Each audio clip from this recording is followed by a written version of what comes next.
equals 3 Studios. What's up, guys? So in honor of the day today, April 20th, or 420, I'm gonna dedicate an entire episode to weed.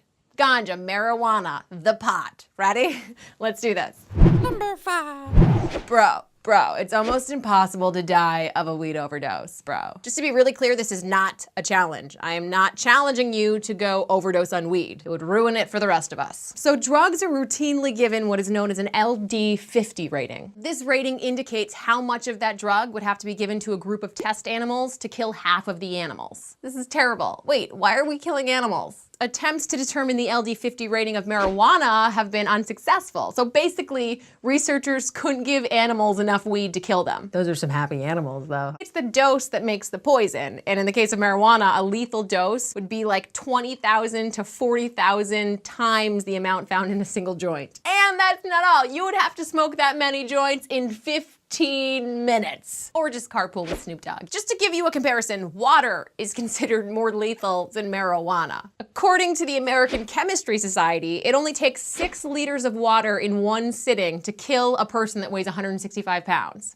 I mean, that's way more doable than smoking 40,000 joints in 15 minutes. I actually once thought that I was dying of weed overdose the first time I tried weed. I was convinced that I was gonna be the one person that overdosed, and that's what people were gonna remember me for. I didn't die, just so you know. Once again, do not try this at home, but if you did try to overdose by smoking weed, the smoke inhalation would kill you before the marijuana did. Number 4. Human breast milk contains cannabinoids like the ones found in marijuana. The human body has these proteins known as cannabinoid receptors, and they're specifically designed to process cannabinoids like THC. THC is one of the active components in weed, the fun component. The one that gets you high. Without those cannabinoids in breast milk, not only would newborn babies not know how to eat, they wouldn't even be interested in eating. Cannabinoids also trigger breastfeeding babies to latch on. You know what I mean?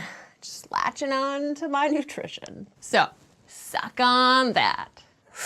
Talking about a boob, not actually a joint, but you could suck on both. Number 3.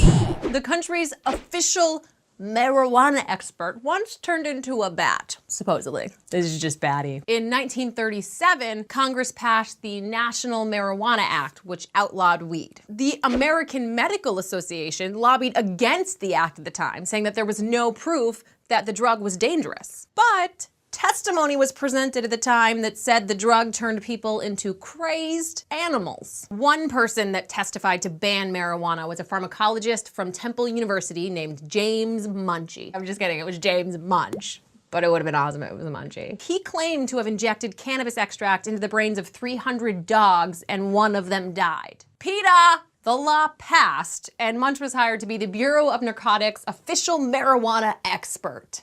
Get that guy a badge. But Munch's expertise was called into question when he was testifying in court about marijuana, and he said that one time he smoked it, after 2 puffs, it turned him into a bat. Yeah, this bat dude was the guy the country counted on as their leading weed expert. You would think they'd fire a guy that claimed he was turned into a bat, right? Nope, they just reprimanded him. He stayed on until 1962. Just to make this real clear for you guys, the United States government once let a guy who claimed he turned into a bat direct our nation's drug policy for 25 years. My question is, what were they smoking? Number 2.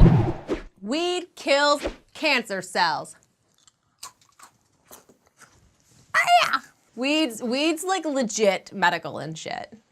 My mom's a doctor. According to the National Cancer Institute, cannabinoids found in marijuana actually kill cancer cells. A laboratory study of THC in liver cancer cells showed that it killed those cells too. They not only kill cancer cells, they block cell growth and the development of blood vessels that cancer cells need to grow. So it's like, take that, you dumb cancer cell. Weed's chill, but it will fuck you up. Another mouse study showed that cannabinoids can protect against the inflammation of the colon and might help prevent colon cancer. If I had to be a mouse in a clinical study, Number 1. the hip-hop group Outlawz smoked Tupac's ashes in a joint. Give me some of that Tupac. This gives a whole new meaning to the term, smoke yo ass. So in a recent interview, members of the group Outlawz said they actually smoked Tupac's ashes as a final farewell. Idi Amin said that they got the idea from Tupac's song lyrics. I mean, come on, we could get into a lot of trouble if we started taking those things seriously. In the song Black Jesus, Tupac raps, "Last wishes, bitches smoke my ashes." Except he doesn't say bitches. He says another word that I'm not allowed to say because I'm a white girl from China, Maine. It wouldn't fly. Am I allowed to say fly? Okay, cool. So his friends honored his memory by rolling up some California Kush and sprinkling in a little Tupac. Got that Tupac. And as part of the tribute, his friends claim to have thrown some of his favorite things into the ocean, like weed, fried chicken, and orange soda. No, that's not a joke. That's real. What is the obsession with throwing dead people's things into the ocean? You guys, fish live there. And I'm sure they do not appreciate it. Why waste that good weed? Don't get weed wet. 5, 4, 5. All right, guys, that's it. That's all the 420 facts I've got for you today. I hope you enjoyed it. And if you didn't, go smoke some weed and watch it again. I'm sure you will. I'm Kelly Landry, and you're higher than you were. Thank you for watching this Equals 3 Studios production. To watch another episode, click here. Also, don't forget to subscribe. And now, my Chewbacca impression.